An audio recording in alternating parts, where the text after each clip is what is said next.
Hey guys, welcome back. So in this video, I'm going to show you how you can call in sick on when I work. So let's get straight into it. Now here at the top right corner, you will see this icon here like a drawer.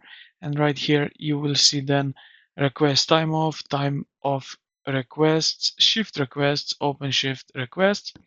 Now if you click here on the first one, you can now type in here your who, then time off type. So you have sick paid, sick unpaid. So let's say this way. Start date, you will select the start date and then the a date.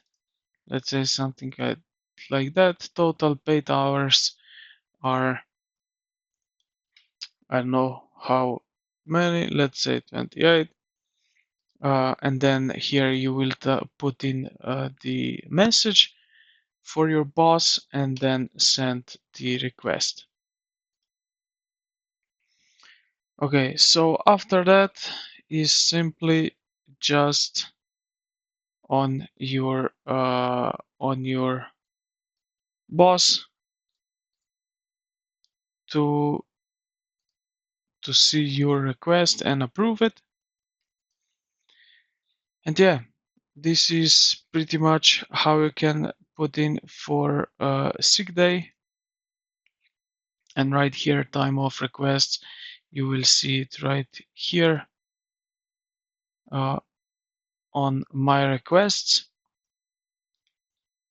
And yeah, so I hope this video helped you out. If you did, consider to like the video and subscribe to the channel. Thank you for watching, and I will see you in the next one.